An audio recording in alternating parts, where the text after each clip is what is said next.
Community Awareness Forum for Parents. My name is Genevieve Hart. I'm a member of the Parent Coalition for Bully Prevention and Mental Health. I will be your host this evening.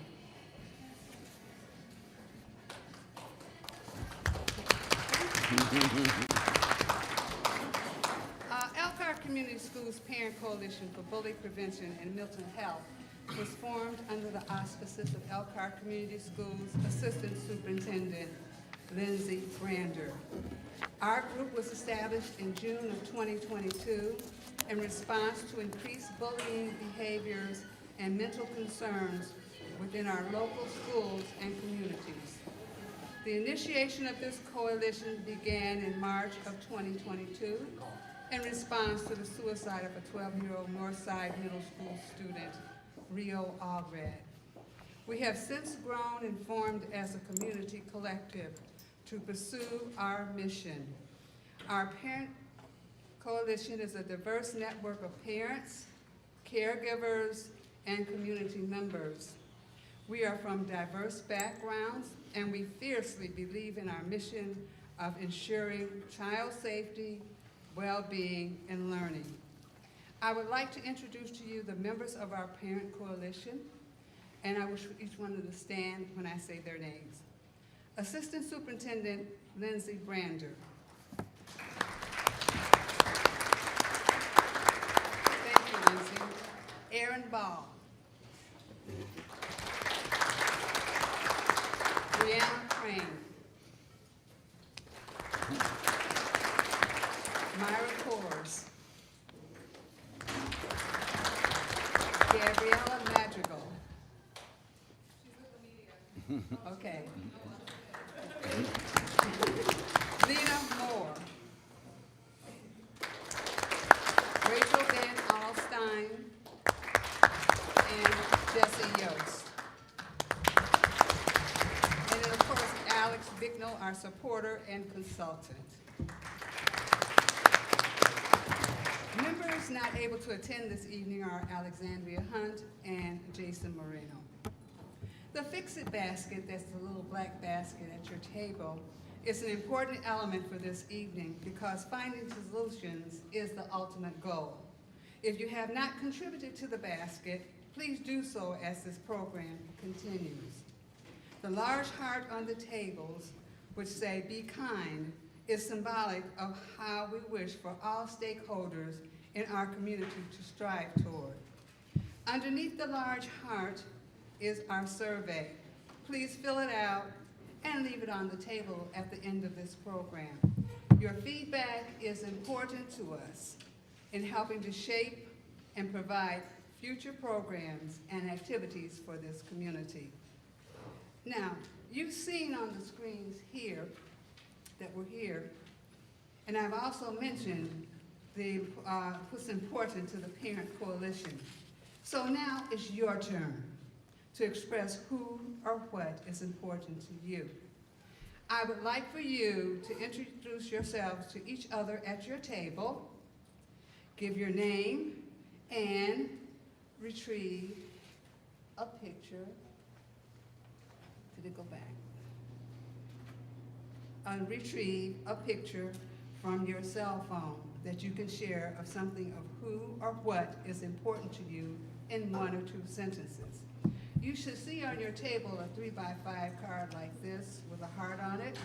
When you have all introduced yourselves to each other, please put this little card in the stand holder where your table number is. That way I know you have finished with introducing yourselves to each other. So get started. I know who you are. Yes, same. And I'm going to be honest with you, all the pictures on my phone are either of food or beer or an occasional family photo. Yes, him too, or our dogs. Yeah. I wonder where Aaron is. I know he was going to be here. Something has to have happened. Like whether it's a train or a wreck or he got pulled over, I don't know. I don't know either. I can't imagine that he's not coming. That does not sound like him. No, I mean, I've only met with him a handful of times, but I did sit there and He's talk very with him. passionate, very well spoken. For sure. He's not a person to flake No. out. And I sat there with him. We went to grandmas or something like that. Just sit there and BS for like an hour. Yeah. And that's why we kind of, well, when the way he spoke at the last event was like really what got started. Yes. And I was like, we need this guy. He does. Yep, So, we were the same way. We were like, got him. Yeah. Let's take him. Because he wasn't hot-headed. He was educated and he was passionate, but not unhinged. No, You know? And no. so I was like, yeah, this is important. And he speaks in a reasonable manner. You know? Yeah, Like, and he has it's a not- really good leg to stand on. And it's part of, you know, that's part of this is like, it's very, very easy to get like tempers flaring, you know, because it's a sensitive subject. It you is, know, and we but- get passionate about our kids. Yeah. I mean, I'm like, I want a vigilante, like, I know. And it's like one of those things where, you know, we've kind of turned with the fact that that's not how stuff gets done. Right. So, And you can't make change if you seem crazy because no one will listen. Right.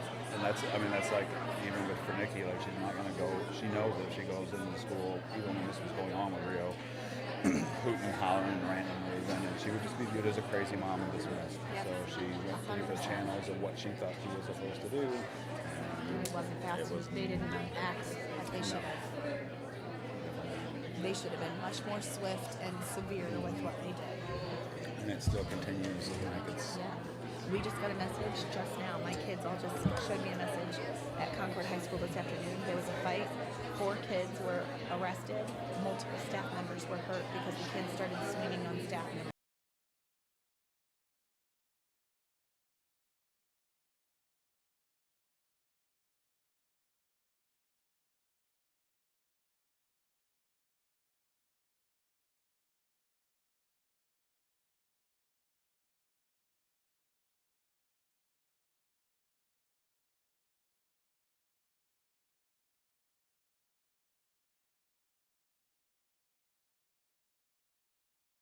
Tables are done. I need to see hearts looking at me so I at the can see end, who's done. is that none of it is beneficial to the kids. Right. Everything that we do is Yep. within the schools is benefits the schools and benefits the kids.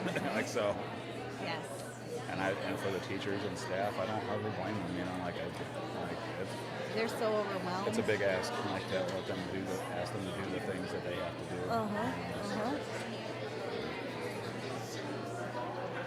Hey, Nova, can you give me my silver folder there, please? I took in an extra kid. Thank you. She was being bullied at Concord and neglected, and her mom just gave custody. Really. I was like, well, okay. Like, I have a sister that's the same situation. Like her mom's kind of a pill addict, and we had already taken her in, and when she was young, and then she got an ear infection, and the doctors couldn't do anything because they weren't the legal guardians. So her mom had to be called there, and they hadn't seen each other in 6 years. And she showed up there, and she's like, "I'm not doing this. So if you want her, then I'm gonna sign her rights over here to my mom." And like on a piece of like notebook paper. Yeah, they're like, and my mom's like, okay, I don't know how much of a legal document this is. Yeah, but okay. She still had like nurses, witnesses. Yeah. You know, wow. it's embarrassing. Something. There he is.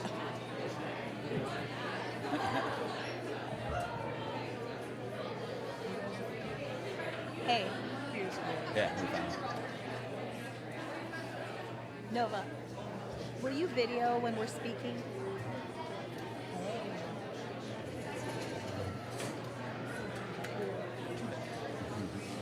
I'm terrible. I'm sorry. No, it's all right, you're Aaron. okay. I literally own no red. I have one shirt that's You red. made it. It's all good. It's all good.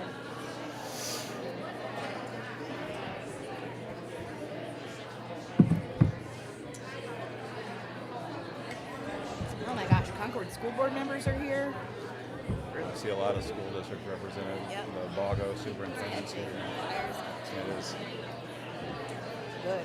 This is a Do freaking something. awesome turnout. Yep.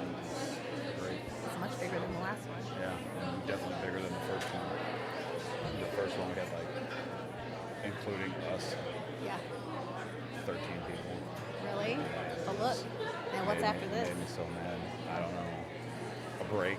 Yeah. Everyone, I'm ready to go on.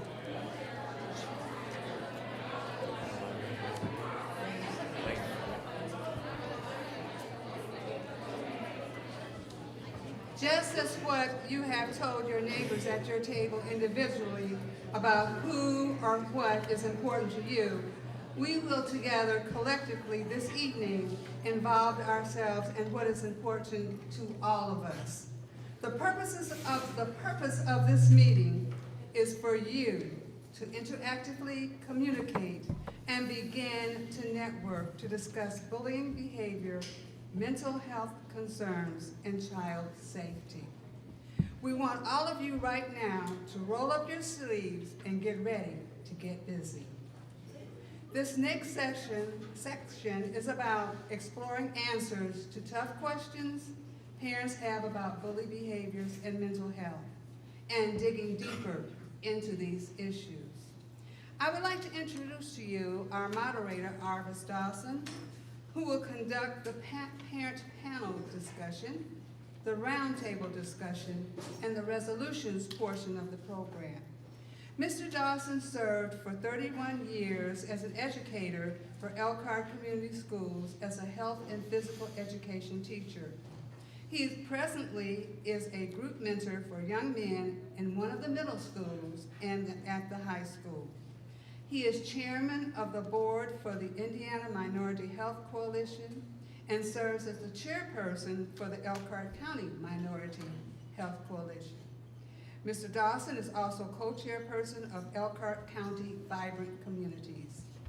He has over 40 years of municipal government experience, and he is currently the Elkhart City Council President.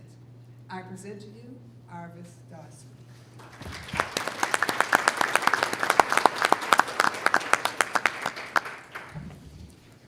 Just so you know, that's not who I am, that's just what I do. I want to thank the coalition for allowing me this opportunity. Also, I want to thank Jenny, who is a type A personality, and I'm not a type A personality. So she has me very organized and on point, which I really appreciate, because sometimes during city council meetings, we kind of go astray. But she has a timetable here for me, and we're going to adhere to that, and I'll try to get you out of here expeditiously this evening. My job is to introduce the panel, and I'm proud to do that. I learned that one of the panel members was my former student. So I'm going to introduce Lanny first. I can't believe she's been teaching school for 20 years. I mean, I'm not that old, so I don't know how you do that. Talk that long. So thank you for what you do. She's an advocate for this program, and so we're glad to have you here. Next, we have Erin Ball, who is the founder of Rio, and very active in our community and making sure that we understand this process of bullying and what we can do to alleviate it or at least bring attention to it. So we appreciate you, Erin, for that. Next, we have Aaron Bowman. All right, Aaron's a Christian husband of his beautiful wife and kids, and wants to give back to the community. Cybersecurity, right now, I think you're working in cybersecurity, so we appreciate what you do for our community. So we're going to move forward with questions and answers, and I need to remind you that these answers are not from the school system. These answers are from the parents. So don't anybody leave here saying Concord or Middlebury or somebody said something. This is from the parents. This is what they're going to do, and there will be no audience questions back and forth, but they'll be speaking to 3 questions all at once. Each one will be given 3 minutes to address the questions, and the questions for the panel are, from your perspective, how would you define the difference between conflict and bullying, and how do you feel the differences are perceived by your community? Number 2, when your child tells you about an issue at school with another student that you perceive as a possible conflict or bullying issue, how quickly should you contact the principal, the administrator, and how long do you feel you need to do that to resolve the issue? Number 3, what if you're not satisfied with the school's action? What external resources or options do you feel you have in your district or in your community? So, we'll start with you first. All right. Thank you, Arvis. From my perspective, and from just conversations I've had with members of the community, the difference between, excuse me, conflict and bullying is perceived as primarily the same thing. It is defined in a way that is, say, conflicts are isolated incidents or a one-time thing. But there can be other instances where if it's seen that one time as a conflict, there can be other individual conflicts that take place with the same person, so they can be viewed as just a one-time thing, but it may be happening repeatedly from different people, each time being a one-time thing.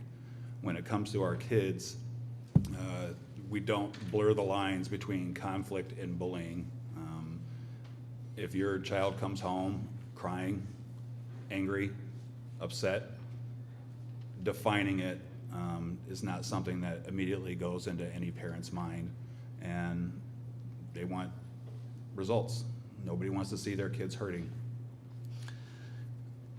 If you have an issue with your child that comes home and explains to you the situation, again, we remind ourselves that we are dealing with children, and at times they can take something that seems like an isolated incident and turn it into something that's bigger than what it might be. But as parents, we know our children, and we can tell the difference between a isolated conflict incident versus somebody who is really, really, really struggling at school, struggling at home, struggling with their mental health. So from that aspect, there's no length of time that it needs to be reported. It needs to be reported right away. You lose nothing by reporting it. You can lose an awful lot by not reporting it. It's not something that should be swept under the rug or suck it up, or back in my day. Those days are over. These kids need our help, so there's nothing too small of an issue to raise a red flag when it comes to your children. As far as resources go for your children, if you feel like you're not getting the results that you want from the school, there is a lot of them. A lot of them are out in this hallway right now. So I do encourage you to speak to the groups that have graciously agreed to be here for this forum, but for the community. And I think with a lot of occasions, people don't know where to go. Like, they go to the school, and if they don't get what they want from there, that journey is frustratingly over for them. Reach out to anybody who can relate to your situation, whether it's the people out there, whether it's this parent coalition. There's help out there, and there are people out there who are willing to help outside of just what you can find in the schools. Thank you.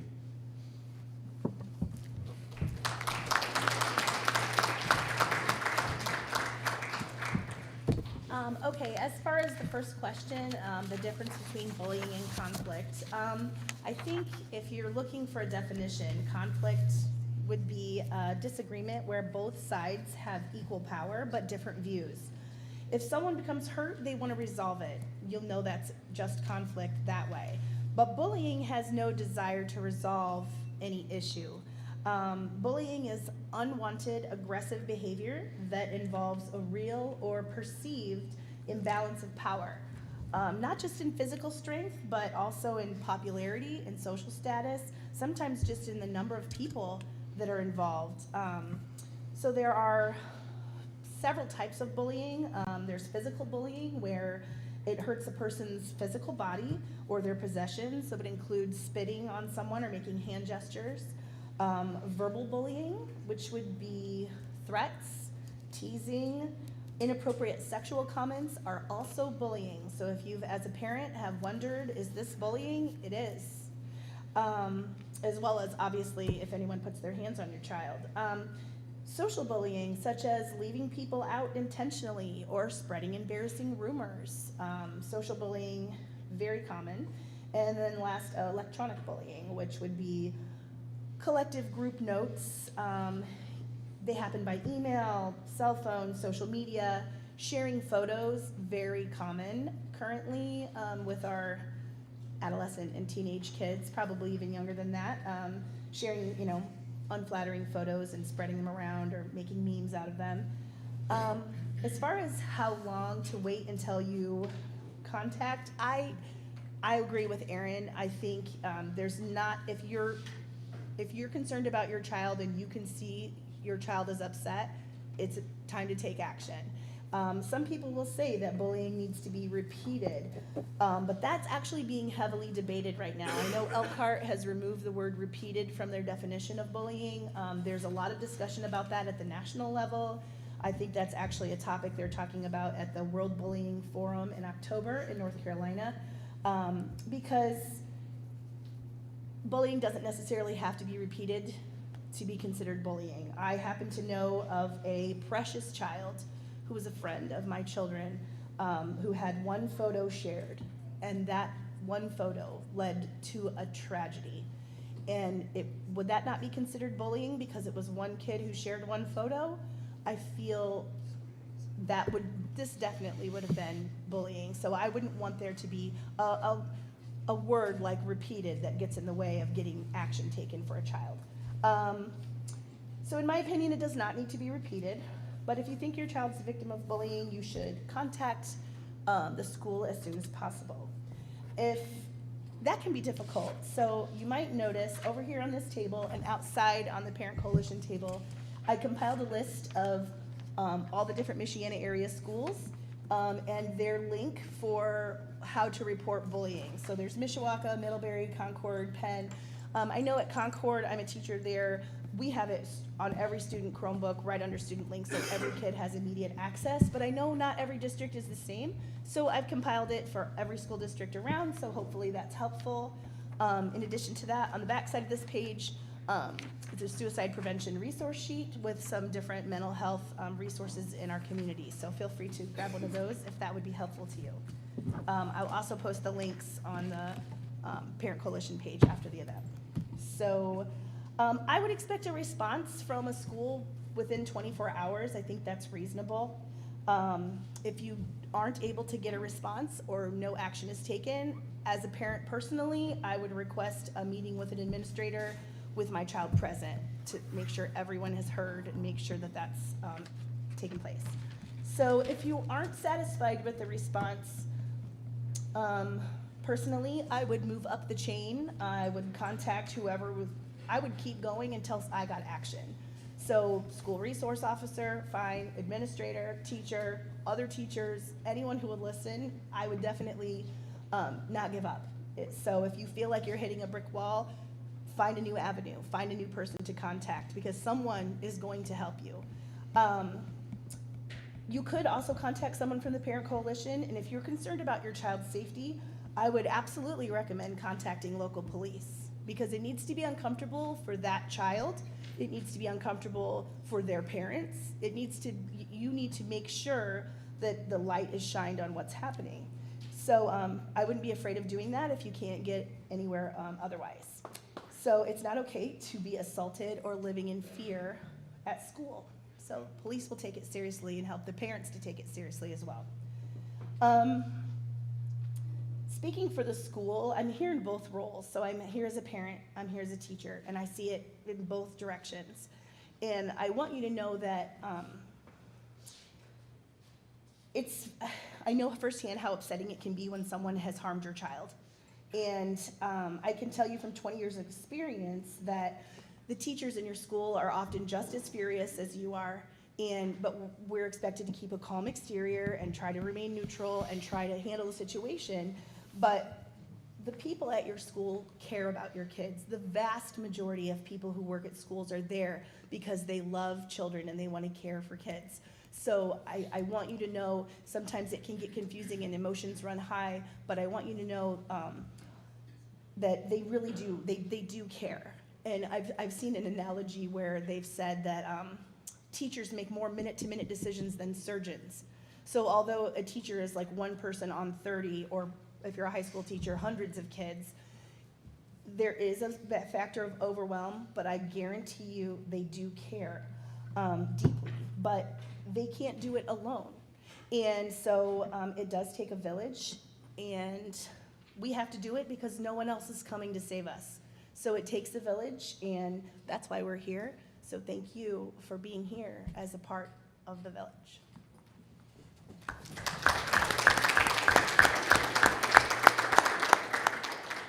Thank you, Lainey. The joys of going last. I had to make some adjustments to my notes here, so I don't want to bore you.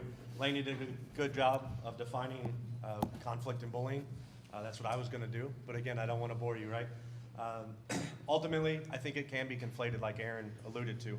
We hear the term conflict, we hear the term bullying, and we often think the same thing, right? Maybe you've dealt with an administrator or something like that. As a parent, I have, and I hear it's just conflict, right? So what's the difference? How are we moving this from conflict to bullying? Can conflict lead to bullying? Is bullying conflict, or the other way, right? So I think ultimately it is important to understand the definition, and I should have considered following the teacher right before I wrote that down. But it is definitely a difference.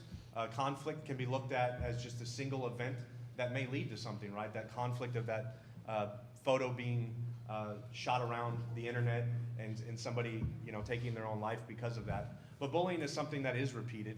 And again, I agree with Lainey that we may need to consider revision, but we do need to have an understanding of what we all consider those things to be.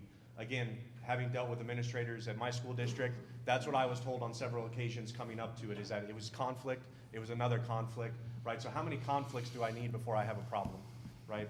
Again, I think that we need to understand it. Conflict can be anything, right? And it's healthy. It can be healthy. Children are going to disagree, but they're young, they're learning, they need those mentors. They need to understand that conflict allows you to open your mind to new ideas and different things that you may not agree with, right? So there's healthy conflict, but there's also negative conflict, right? It could be those physical things like Lainey alluded to and spoke about, right? But when you get to bullying, as it stands now, right, Indiana defines it as a repeated thing. So repeated acts or gestures, and then of course that power imbalance. If the child is feeling diminished or pushed down and has no equal power to have that conversation. If I disagree with another adult, we can have a healthy conversation and understand one another and learn from each other, and we can walk away from there having learned and growing ourselves. But children may not be able to cope with that just yet, so they need to understand how to handle that conflict. And we as parents come in to teach them that conflict can be healthy and that it can be good for you. And we need to make sure that that exaggeration is not there either, right? So as we follow that, as parents, we have to stay attuned to what our children are dealing with and what's happening in their lives. I think the other key part is looking at that Indiana code that defines bullying as it stands now, right? If we're looking at coming to a common agreement on what it is, I think that's where we start. It absolutely probably does need to change, like I said earlier with Lainey's example. But there's the intent, right? To harass, ridicule, humiliate, intimidate, or harm, right? Putting it simply, it's purely evil. There's malice in it. You're looking to hurt somebody else intentionally to gain attention or to bring focus to yourself and to make that other person feel smaller. It may be that you feel intimidated by them and that's how you act out, right? But there's pure evil malice behind it. There's not that equal power that's being shared with two people that are disagreeing or trying to understand one another, right? So it becomes unhealthy, and you're looking to push that individual down. So with that, I think that having that understanding helps us to go on to those next questions, right? If your child tells you about an issue, like I said, from my own experience, it was understanding what was happening. You're coming home crying off the bus. Why is that? Well, now we have another conflict. Then a week later, we have another conflict. Okay, this is becoming repeated. There's a pattern here. Something's wrong. I need to reach out. With that, I think it's important as parents that it starts in the home, that we need to teach our individual children how to handle that conflict and understand the difference. That doesn't necessarily mean it's okay. We can't account for every possible variable that a child needs to understand. Again, remember, they're still developing. Their brains are still growing, and they're working things out in their own mind. They're very opinionated. They hear things that maybe sound cool, and they want to be a part of that, and so they're latching onto that. So they may see things to the extreme or exaggerate those things because they just don't understand or have a perspective of the world like some of us may as adults. So teaching them, helping them to understand it, and again, staying attuned to what those children are going through when it's becoming too much when it's looking like a repeated pattern or something bad is happening, right? I think we need to understand those extreme cases like Lainey mentioned about the photo going viral, if you will. And I mentioned this at Northside when I asked some questions to the panel there, and they did a great job of answering it. But I think that the issues of conflict and bullying have become so ubiquitous across our children's lives with the rise of the internet. You heard my introduction. I work with computers for a living, but I absolutely abhor them in the same sense because of what it's doing to the societal impacts that it's having on our children's lives and how it's just impacting them. You don't pick up the phone anymore. You don't see them at the bus stop, right? It's just everywhere. So we need to monitor what our children are doing. Does that mean that they should be held back because of something that somebody else is doing? Absolutely not, but they need to understand how to handle it and the resources that are there and how to control what's coming into their lives. It's a whole different world from all the faces that I see out there as adults that we grew up in, and getting that reprieve, if you will, from those instances and those conflicts that may lead to the bullying and so on. I would agree with Lainey as well. I think 24 hours is a reasonable time frame to expect a response from the school. I'm very cautious when I speak of what we expect of our administrators and our teachers. They're very overwhelmed, but at the same time, they're the ones on the front lines for our children. We can't be there all the time with them. We can arm them with the tools and the resources they need when they leave our home. But once they get to school, ultimately, they need that guidance from somebody else, and that's our teachers, right? So I know that we trust them. We trust them with the lives of our children, but they can be overwhelmed. They have a lot of requirements outside of just monitoring the children, right? I often talk about, like when my son leaves his band class, I literally get a notification from Power School that my son's grade has been updated for the day. How cool. But I kind of peeled it back and I'm like, man, I wonder what that teacher is doing. You've got 60 kids leaving and you've got a grade in the system already. How did you do that? I'm sure there's some fancy way that they do it, but the point in that is it just reminds me that they have so many requirements that are, at them, right? So for them to be able to focus and stay in tune with every conflict that may be arising in that classroom is very difficult. So help us, help your children, to help everyone else to make sure that they're ready when they leave that door and they're off the bus in the morning. And finally, if you're not satisfied with the school's actions, what other resources do you have? Lainey obviously gave you one. Aaron's spoken of some of the Rio's Rainbow and the Parent Coalition. I think those are awesome. I think that you follow that chain as well. You discuss it with the principal, you go to the dean of students. I probably have that wrong. I always mess it up. I always think the dean's like the big one, but I'm not really sure anymore. So work it up. I say that in jest just to get a good laugh and make sure everybody's paying attention. But work it up through there. Ultimately, right, our school board is responsible for the operation of those schools and how they're administering these things, right? They're the ones that have the requirements to report on bullying. If you look at the Indiana code, like I said, that's kind of our gold standard right now. We may not agree with it completely, but that's the enforcement that we have. That's where the reporting requirements come from.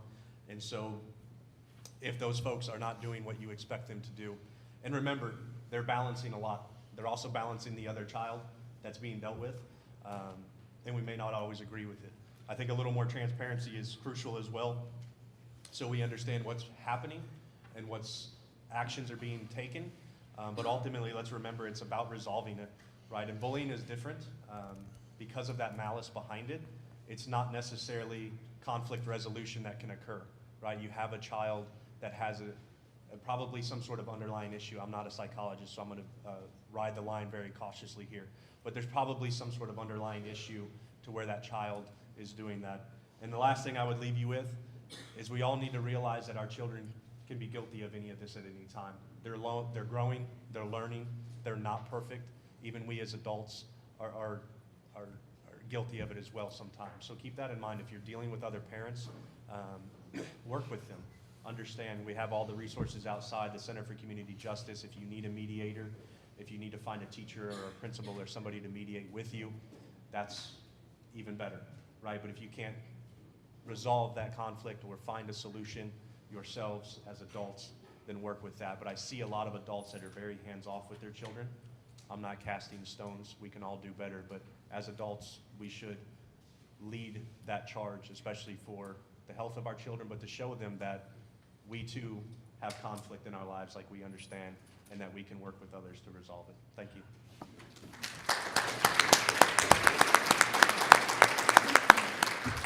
Thank you all very much for that enlightened discussion. Appreciate it. Some housekeeping matters. Tables, excuse me, tables 13, 14, 15, and 16, would you please move forward and fill up the tables 1 through 12? So if you're at table 13, 14, 15, or 16, I've instructed to tell you to get up right now and move to tables 1 through 12, if you would please. That helps us expedite this. Again, I need all the scribes from the Parent Coalition to get to tables 1, 3, 5, 7, 9, 11. So for the scribe from the Parent Coalition, please move to tables 1, 3, 5, 7, 9, 11. Will we ask us all to do it, to go back to a table now? Yeah, I'm gonna take 3.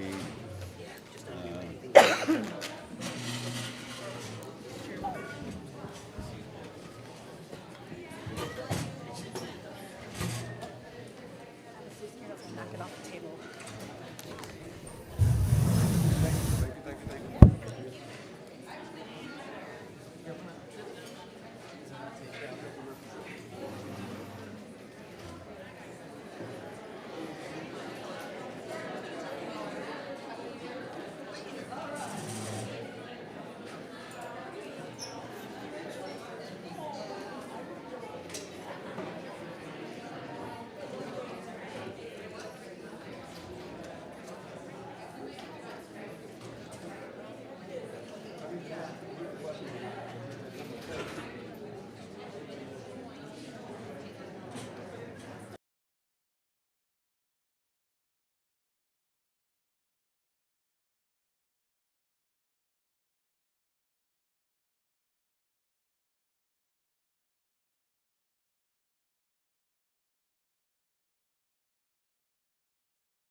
Okay, we'd like to wrap this up in the next 3 minutes. If you could finish and put your cards up, we appreciate it.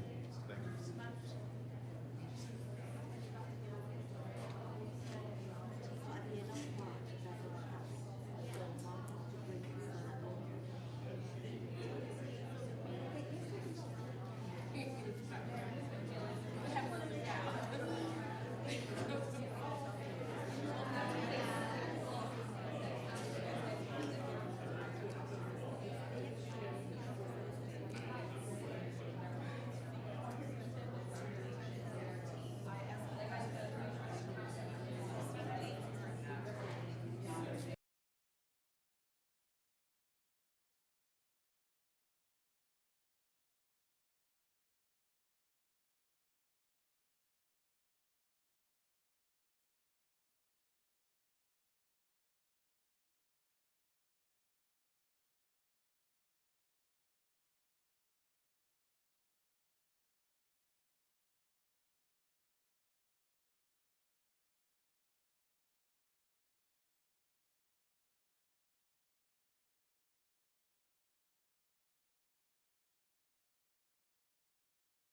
Okay, if we could start rounding it up, winding it up.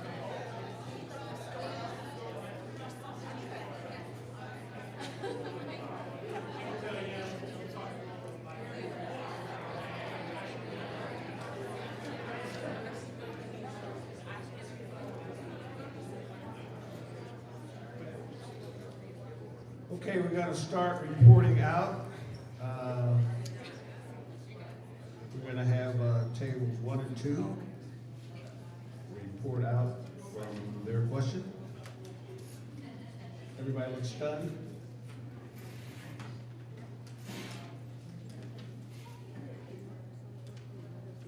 So we have, make sure you have somebody that's going to report out. I guess I should have told you that first. Do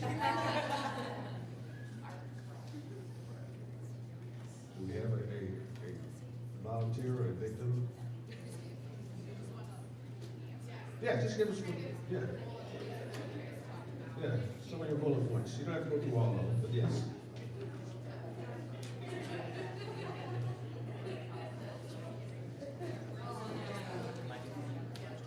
So we had, what's your perception of bullying in the community? We kind of took it a couple different ways. We looked at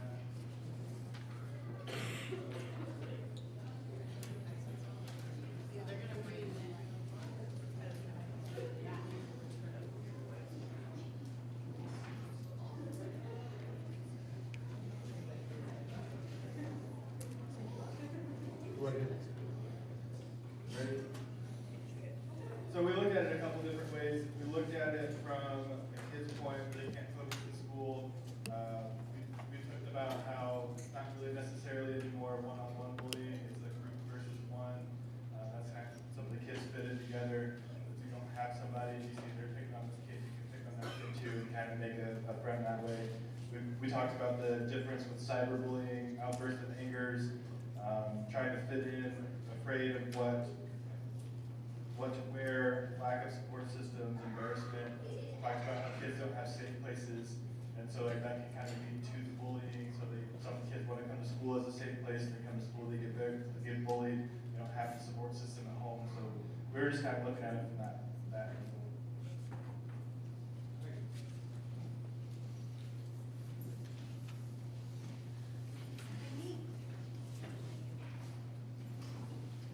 All right, let me move over here. Our question was, how do you know if your child is not coping well in a bullying situation? And it was very quick for all the parents here and everyone at the table to list a multitude of behaviors that they see. Kids shutting down, having no motivation, reacting to fear of telling teachers, fear of retaliation, self-harm, behavior changes at home of withdrawal, acting out behaviors, coping skills, decrease in personal hygiene or wanting to change their appearance, self-isolating, and the list just goes on and on and on of how they know, right? So what we kind of talked about here too was that, and some of the stories that we heard here were heartbreaking of parents not feeling they got support from the schools. If they would have gotten more support from the schools for the bullying incidents, maybe a lot of these behaviors would not have risen, or you wouldn't see as many of these behaviors. They also talked about how important it is for this family when you have bullying incidents happen. How do you stay positive with your child? How do you work with those social emotional skills and that emotional protection that those kids need as well?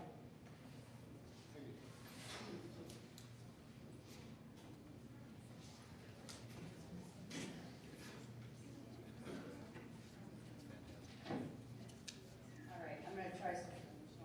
Anybody behind me? So our question was, what do you feel are the differences in bullying behavior experiences between boys and girls, and how do you feel it affects them in different ways? So we felt like some of the bullying behaviors that girls exhibit were more social bullying, exclusion, indirect bullying on social media, the girls trying to get others to join in the bullying.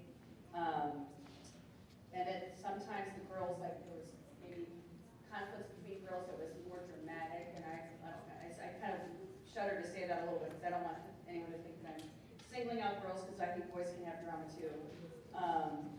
Girls were more likely to lead with emotion, but also keep those things to themselves. And then for boys, we talked about their bullying seems to be more physical, more overt. I think that we were talking about how it seems like it was a way to puff a little bit or to get some credibility. Boys, sometimes with bullying, tend to act more on their own.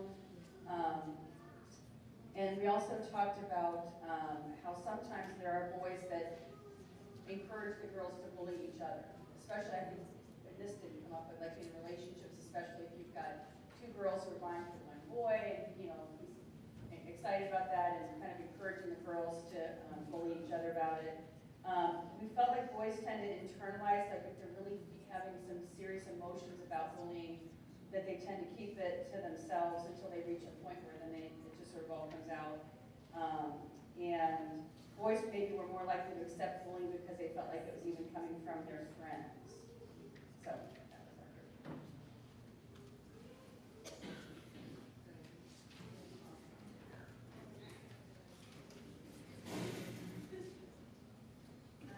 Okay, our question. Okay, our question was, how do we support the victim and the child exhibiting the bullying behavior? It was really nice to get all perspectives at our table. So we had like the principal's perspective of just listening to the situation that happened from both sides, because both sides have their story, and just sitting and listening to the things that happened before the situation, what happened during, just listening is always really important. From the parents' perspective, we had creating a safe space at home so they feel safe to come back to you and talk to you about what happened. By having a caring and safe environment at home, that really helps them deal with something, because I love what you said. You said if you are strong, have a strong home environment, you can then deal with the things that, the hard things a lot better than the kids who do not have a safe home environment. They can get pushed over the edge a little easier. And then from teachers' perspectives, seeking to understand the student or the child exhibiting the bullying behavior. Hurt people. So understanding why that bullying is happening, and helping that student exhibiting the behavior, and helping them to figure out why they're doing that, what they could have done differently.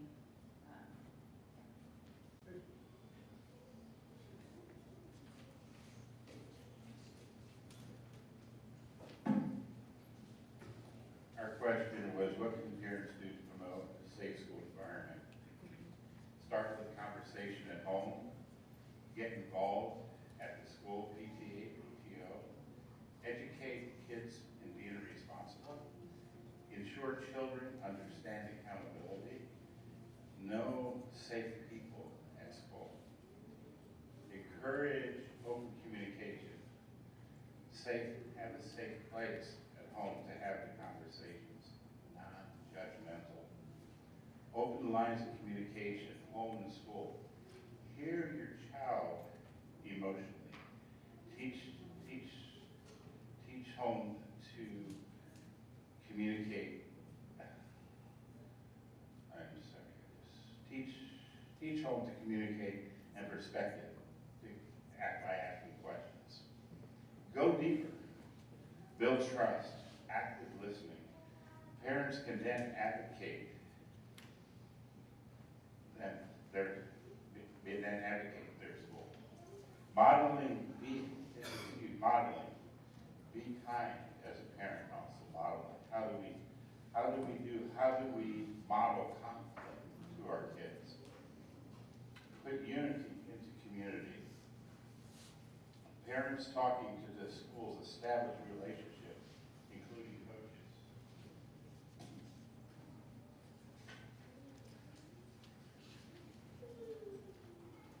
Parents check in school board, extracurricular activities, consistency. And one of the things I remember in that, we're consistent across, we're all on the same page, we're all modeling kindness, we're all the golden rule. Everything is consistent. And that's what it says, a moral compass, what guides your household? Adults have consistency from home to school, kind of what I described. And this was huge, building one village with other parents and community. Going back to the model of we're all a village. Know the support systems. Get involved more when we see things. Monitor all children's interactions. Help parents educate, and this was huge, on technology. There's so much we as parents don't even know what technology and how all that's infiltrating and what's out there to get us educated. Grandparents, we talk about screen time monitoring, things like that we can do. There's so many outside influences that are attacking us as parents to remove that safe place. Grandparents, more parents, understanding platform, monitor screen time, just said that, educate, sorry about that. Promote parent trainings and monitoring. Education from the kids on what they're experiencing. Ensure children know safe places in the community, like at Martin's, there's places you go. Somebody said about the fire department. Educate on resources. Educate children on boundaries. Advocate for your child. Police are available. Certain incidents are not a crime. It was really great near the end. The police can help, and bullying there are pieces of this that it's a crime, and the police can help, and they're there for us. So, and I think that's all.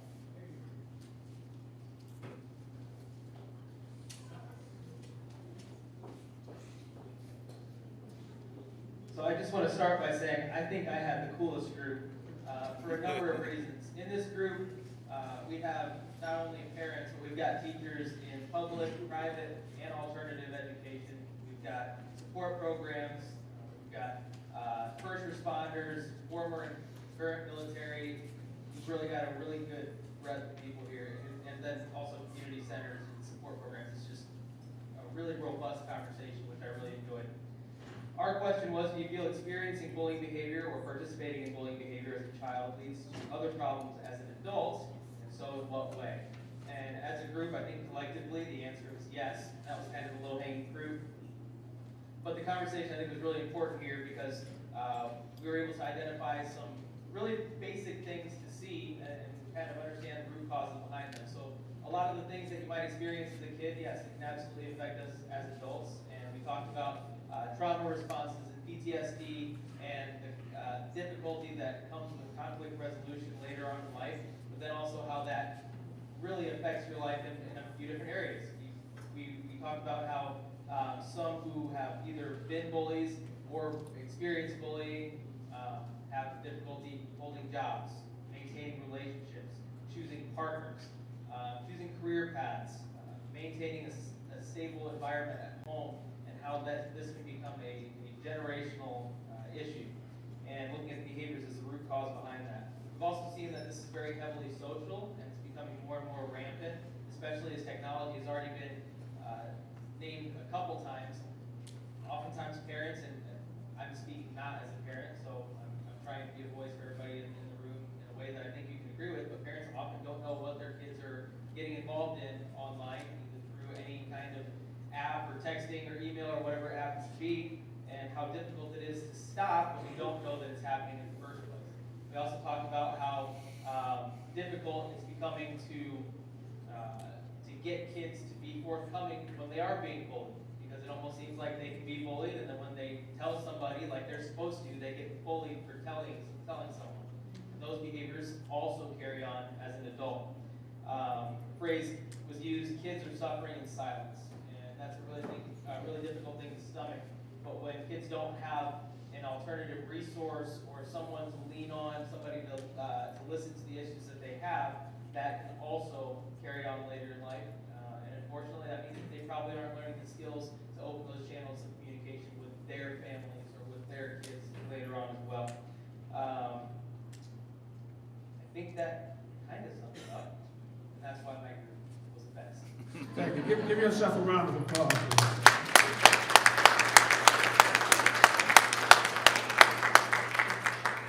Great job, everyone. Right now, I'd like you to take a minute to think of resolutions you might have, so you can put it in a resolution basket. There's a basket at your table. If you take a couple of minutes and maybe put it in that basket, a resolution you might have for this.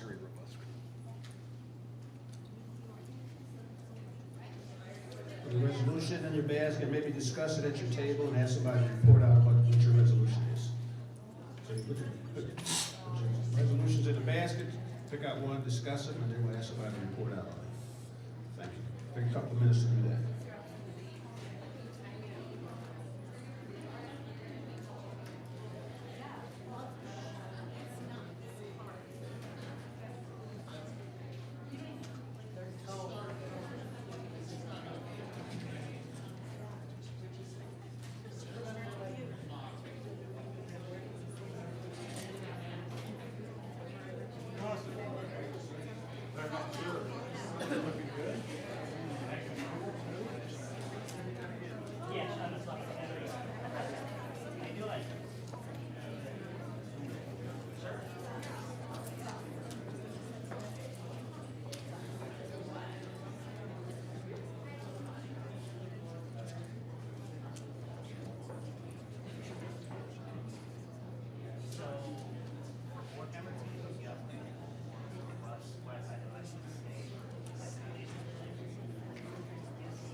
you're doing that now? Okay. And,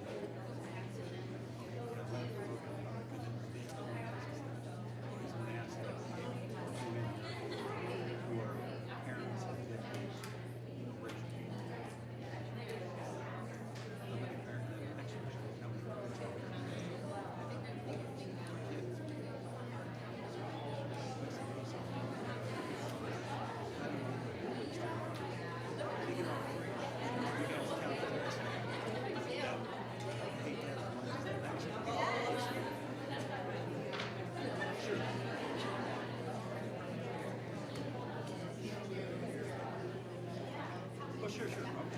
All right.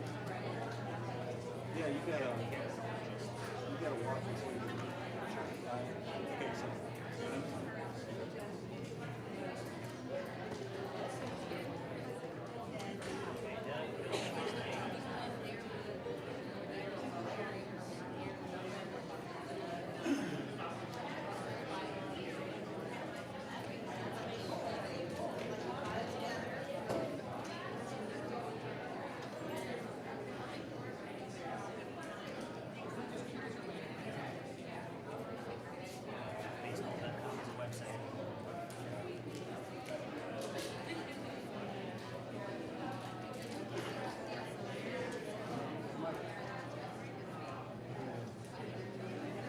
Yeah, I'm sorry, I haven't heard that for you. Just 1 second.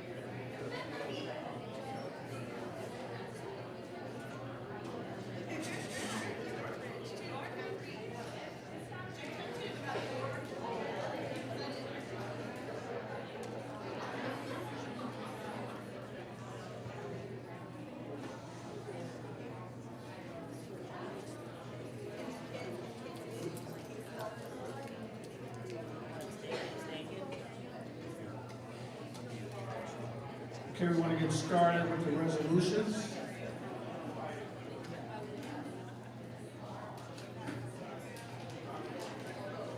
We're going to start from here.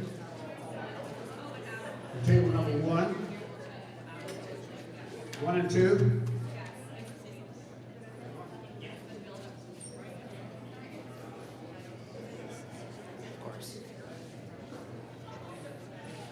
Our table, we talked about a lot of things, and we had 4 different school districts represented, but we just really felt like at the end of the day, we were going to quote Gandhi because he knows, right? And just be the change. And it just seems like it's so easy. Just love people.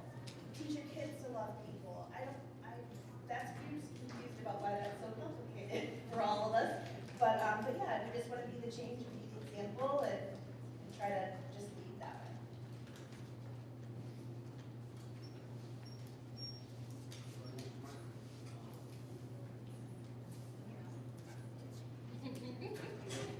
Okay, good, yeah. We had talked about some solutions as we were going through our questions, as far as parents need to know, and they need help on how do I talk to my child about bullying. We also had some real discussions here about when do you know that you get the law involved. It's a very tough question when you think about, especially with elementary children, right? They are young, but yet the victim needs protected, but yet the child with bully behavior has needs. And there is something that's going on there too, so how do you find that balance? And we have no answer for that.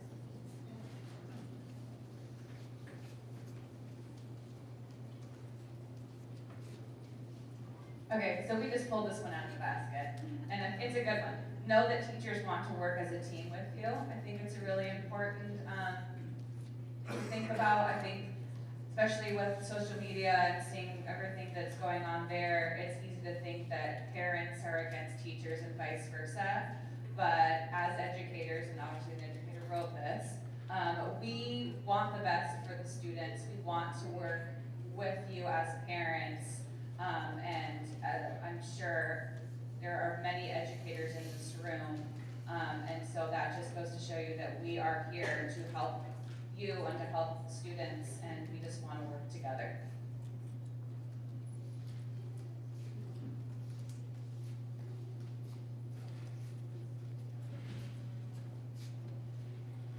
Okay, so ours fell into a couple of categories: parent education and support, increasing access to mental health resources inside and outside of schools, increasing mentoring programs, and then a really interesting one is pay attention to current state legislation. Some proposed legislation may make it harder for schools to help kids.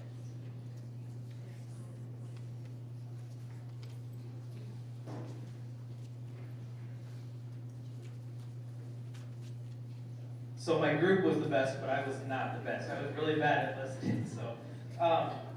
But I just went through all of these sheets from the entire set of tables here, and almost everything has to do with providing resources to teachers, providing more resources in schools in terms of counseling, classes, education, and there's nothing in here that points any fingers or blames anyone, which I think is really cool. So if you can give my tables a big round of applause, please, that'd be great. Because if you didn't know, they're the best. Can't get that guy, Mike. Who's the person? Is it Courtney that you? I think they were. Okay, so the note that I pulled from the basket was, in order to create community and efficacy, administration needs consistency and trainings that are mandated for all involved.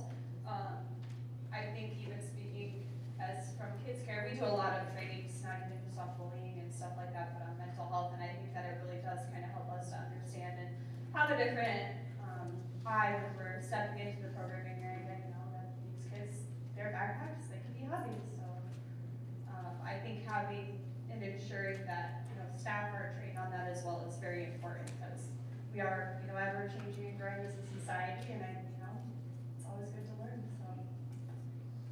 Thank you. You all were great. Give everybody a big round of applause. You all were great. I now want to turn it back over to our moderator, commentator. I want to thank you all for coming out again. You know, just civic responsibility. Some people don't understand it, that you took the time out your day to come do this for our community. We, as a community, are a better place for it. So thank you very much. Thank you, Arvis, very much for working with us today. I want to introduce Kathy Blumenstreet, who is an LMFT, and she's the owner and director of the Front Porch and president of the Front Porch Foundation. Kathy believes in creating awareness and accessibility to mindfulness and healing practices through responsive community education and customized therapeutic approaches. Kathy has been practicing mindfulness for over 15 years, both in professional and spiritual settings. Kathy.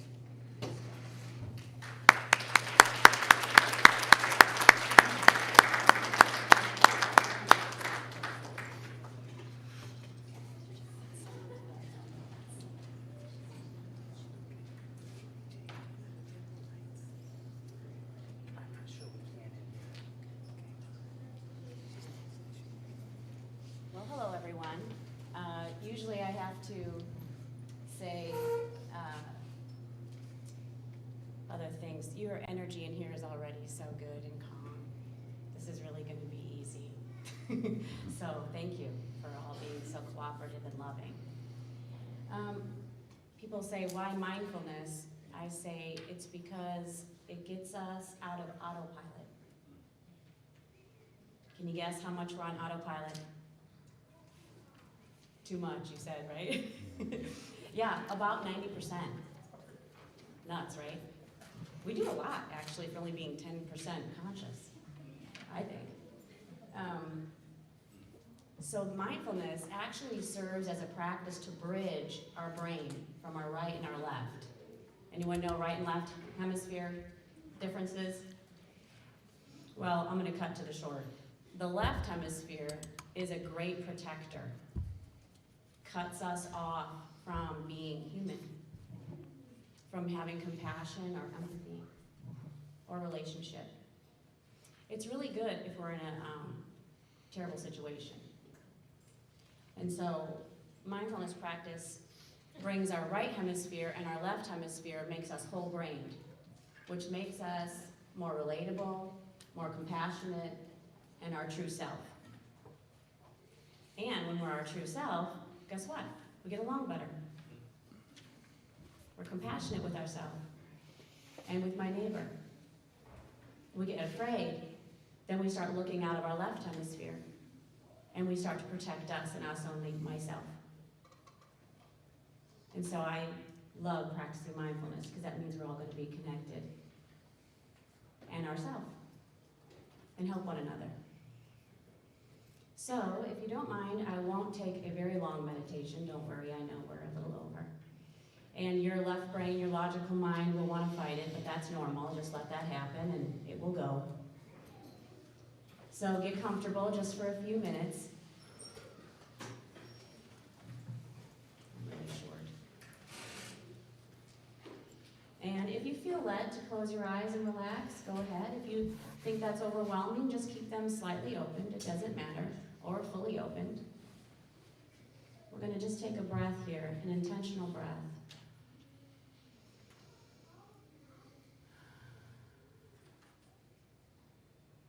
You can start to feel the energy around you. Maybe hear your neighbor's breath. It's okay if you hear coughs or giggles, or if your mind wanders. Mine's wandering to pizza right now. And go ahead and take another intentional breath. Allowing life around you to come alive, just as it is. No resistance, no forcing, no fixing, just being. Releasing the tension in your face and shoulders, grounding your feet on the floor. Opening your heart, your mind. Minds have thoughts, feelings, bodily sensations, images, the people you know and love. They all come and go through the mind's flow. You are none of those things, but you have them. We can label them, good or bad. We can judge ourselves. All of that doesn't matter. In mindfulness, we just kindly observe, bringing gratitude to this moment, to your breath, to the people around you.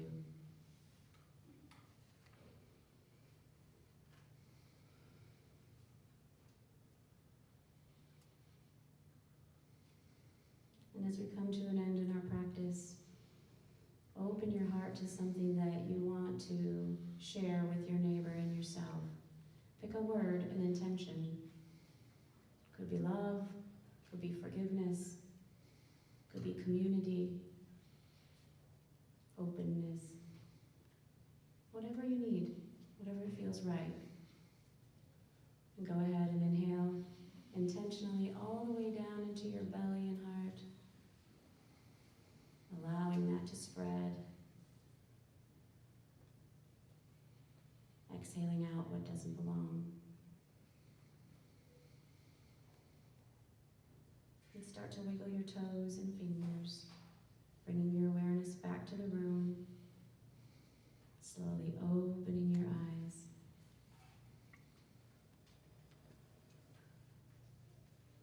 Thank you for letting me practice with you. It's been a pleasure.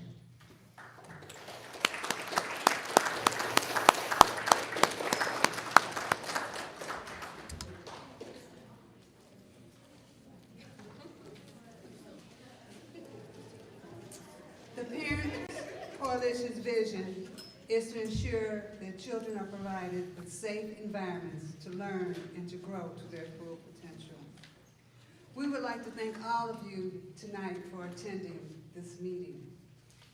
If you are a student, parent, grandparent, guardian, foster parent, or caregiver, Please raise your hand. We thank you for coming tonight and contributing to the vision. If you are a teacher, paraprofessional, social worker, counselor, or mentor, please raise your hand. Again, we thank you for coming tonight and contributing to the vision.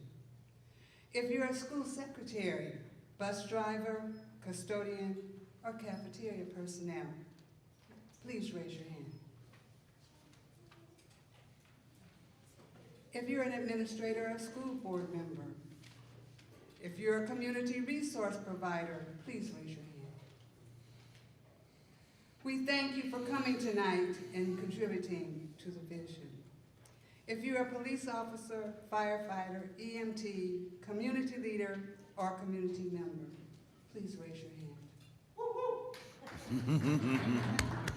We thank you for coming tonight and contributing to the vision.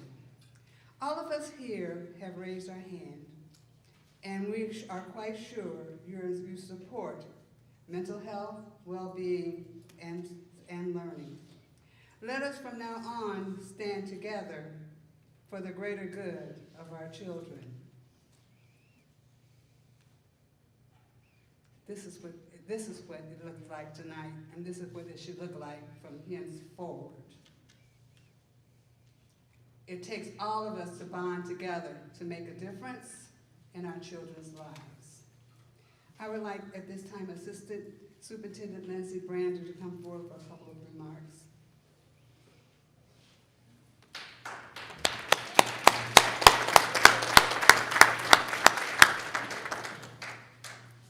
First, I just want to remind Alex that there's no awards for coolest table tonight. We are all winners here. We appreciate you supporting your team. Thank you so much for coming out and supporting our students and parents. Thank you to our moderator and our panel members. Thank you to our community members and providers for sharing resources. And I want to extend a very special thank you to our Parent Coalition for their tireless advocacy and support of our students and staff members.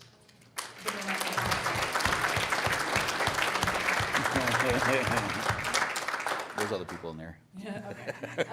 Creating large-scale change takes time and support and collaboration. And we can't do it alone. We have to do it together. And when we know better, we can do better. So thank you so much for coming out tonight.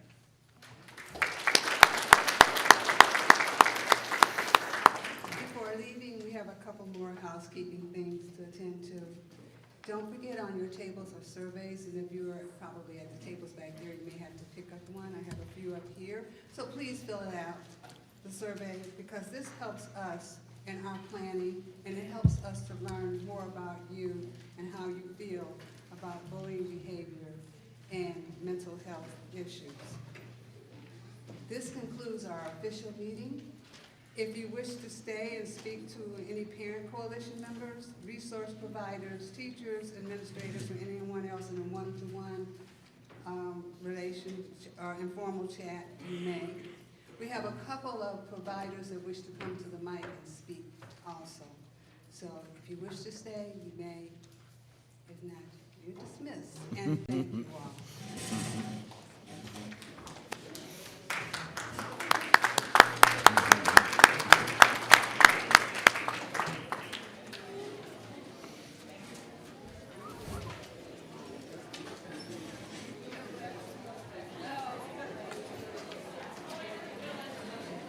Good job, good job. I appreciate you. All right. Good job, man.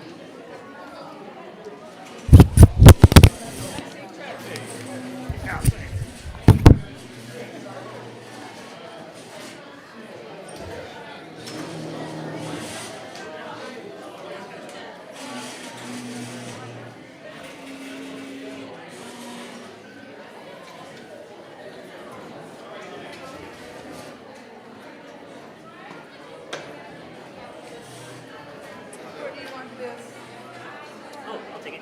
Thank you so much. Thank you so much, Jake. You killed it. Did I kill it? Okay.